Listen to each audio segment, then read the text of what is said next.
நடக்கவே நடக்காதுன்னு சொல்லக்கூடிய ஒரு விஷயம். சாத்தியமே கிடையாது. நடக்கக்கூடிய ஒரு சாத்தியமே இல்லாத ஒரு விஷயமா இருந்தாலும், நம்ம அது நடக்கும்னு ஆணித்தனமா நம்புறோம் பார்த்தீங்களா? அந்த நம்பிக்கை தான் அந்த விஷயத்த நடத்தியும் காட்டிடும். ரொம்ப அற்புதமா நடந்துரும் அந்த விஷயம். நமக்கே ஒரு மிராக்கிள் மாரி இருக்கும். நெறைய பேர் வாழ்க்கையில இந்த மாரி நடந்திருக்கும்.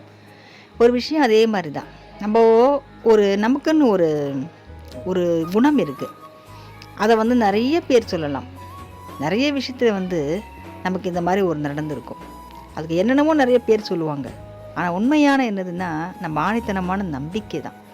அது என்னன்னு கேட்டிங்கன்னா, ஒருத்தர் மேல நம்ம ரொம்ப விருப்பமா இருக்கும். நம்ம அம்மாவா இருக்கலாம், அப்பாவா இருக்கலாம், நம்ம கூட பொறந்தவங்களா இருக்கலாம். அவங்க நம்ம பார்க்கணும் போல நமக்கு இருக்கும்.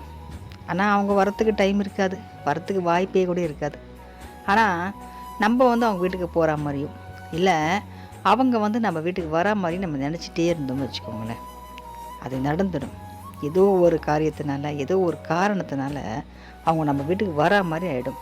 நம்பளும் நம்ம நெனச்சிட்டே இருந்தோமே நடந்து போச்சே அப்படின்னுவோம். அதே மாரி தாங்க நம்ம வாழ்க்கையும். நம்ம எதெல்லாம் நமக்கு நடக்கணும்னு நம்ம நெனைக்கிறோமோ, அதெல்லாம் நம்ம நெனச்சிக்கிட்டே இருக்கணும். நம்ம நம்பிக்கையா இருக்கணும்.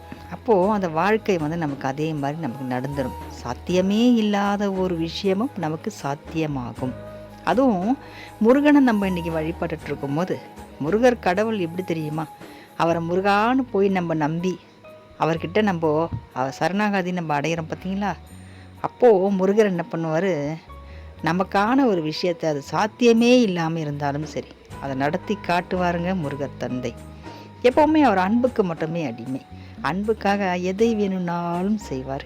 நம்ம அன்பாக கேட்குறோம், ரொம்ப நியாயமாக கேட்குறோம். நம்ம கேட்கக்கூடிய விஷயம் சரியான விஷயமா இருந்துச்சுன்னா, அடுத்தவங்களுக்கு தொந்தரவு இல்லாத ஒரு விஷயத்த நம்ம மனசு விரும்பியோ, நம்ம மனசார முருகானது கேட்கும்போது, நிச்சயமாக அந்த விஷயத்தை முருகர் நமக்கு நடத்தி கொடுப்பாரு.